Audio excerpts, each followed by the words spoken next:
Welcome to our second and last day of the conference. Considering how you've all been eating, I know that is sad news. Very sad news indeed. But such is life.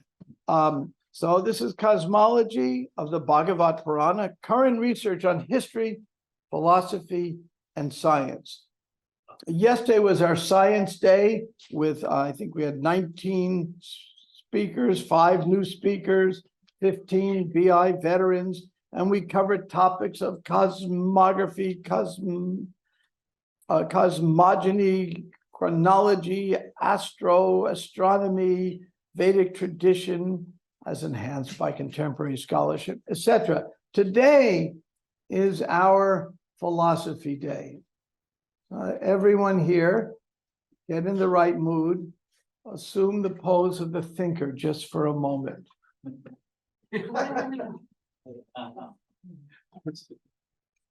Today will be our philosophy day. And the hermeneutics are at the core of how we reconcile what we read and what we see. And that's a huge issue. How do you reconcile this?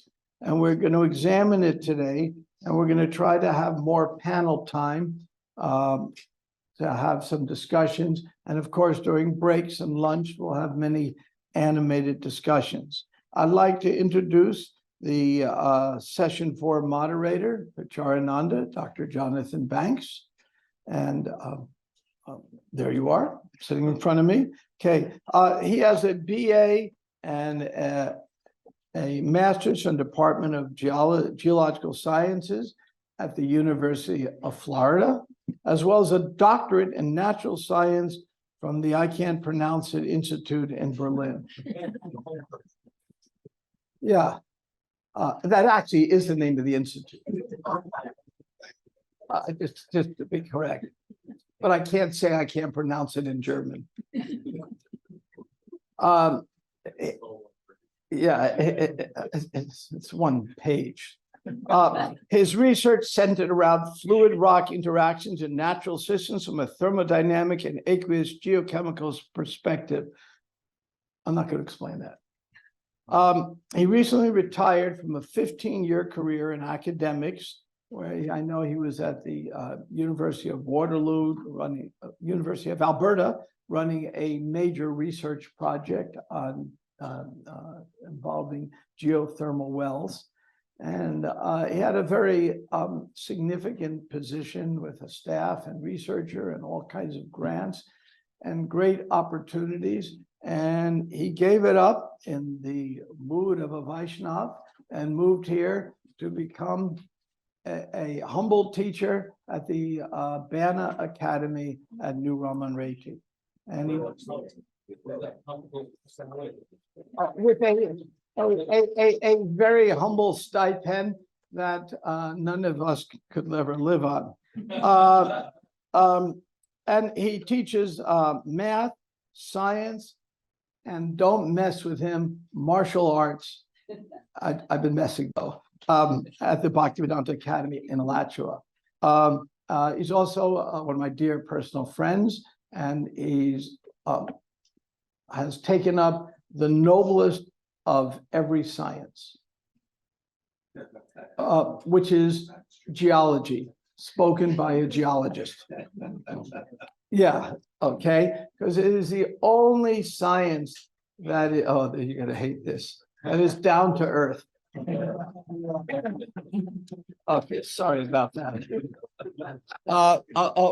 With that, I turn things over to Pacharananda, and it's all yours. Thank you for that entertaining introduction, Brahmatirtha. Before we get on with the main event of the day, I do just want to say a few words to introduce today's session. I feel like that's a little bit passive aggressive, Stithati. No, I'm going to try to keep this to under 5 minutes. Yeah. I first just want to, BT mentioned a little bit about the nature of my own scientific background in the research that I've done. For once, he did not say that I am a PhD in geology, which I thank you for that, because it's not true. I have a doctorate in natural sciences, which is a distinction that is made commonly in Europe. So I didn't really study philosophy when I was doing my graduate studies. I studied science. And I think that is a distinction that is relevant to this assembly, in that one of the main differences between what is commonly accepted as scientific knowledge and other forms of knowledge, and here we're talking a lot about philosophical, theological, and faith-based knowledge, lies in the methodology by which the knowledge is gained or accumulated. And so scientific knowledge is very much based on what we know of as the scientific method, which involves a cyclical process of observation, hypothesizing, testing hypotheses, evaluating data, and using that data to advance our knowledge.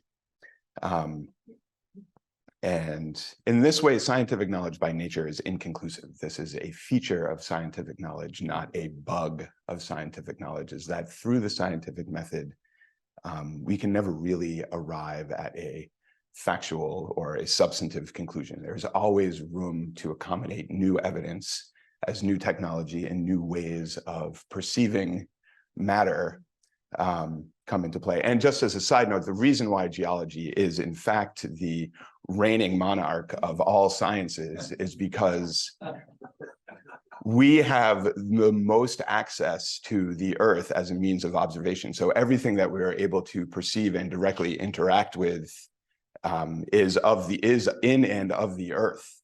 And this is what places it even above astronomy. What we know of astronomy, we know mostly through electromagnetism and gravity, but we don't really have any means of interacting with interstellar objects.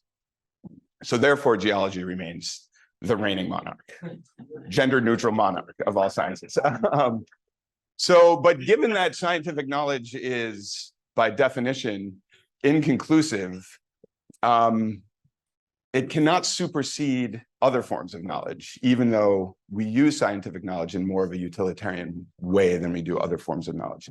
And so therefore, I was very happy to hear in the opening remarks of the conference that this is the first time that we've really opened the door up to what we'll loosely describe as the humanities, and given the loosely described fields of knowledge of the humanities, a platform for which to share what it all means, really.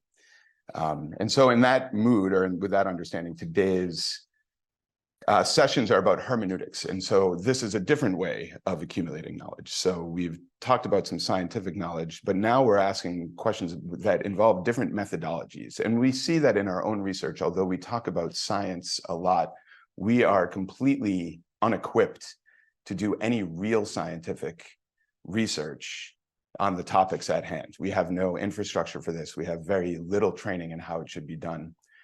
Yet on the other hand, in contrast to that, we have a tremendous faculty and we have tremendous agency to do research along the lines of the humanities, including many scholars today from the Oxford Center for Hindu Studies, which we somewhat take for granted because we have so much close association with them. But this is in fact a phenomenal achievement in the history of modern Gaudiya Vaishnavism, is that such an institute exists and that these scholars are out in the world presenting Vaishnavism in a language and a means which is acceptable to the modern intelligentsia. And we know from Prabhupada's own statements how important it was to him that we had a platform in this university. So we're very happy to have some of these scholars here today with us to discuss what other forms of research into these matters look like in the forms of how do we interpret our scriptures. So how do we, the whole purpose of this conference is basically an implicit understanding that there's something about what we read in our sacred texts is divergent, or in some cases in conflict from what we hear from the scientists of the day, who have very good evidence, maybe incomplete evidence, but they're not just making things up out of the blue. So how do we interpret that? How do we make meaning out of all of this? And how do we present this meaning to the world? Not because we want to, further the opulences of our little insular religious community, but because we understand that through understanding our place in the universe, we can improve the overall condition of humanity, which is also the goal of science. So I just wanted to put today's talks in a little bit of context.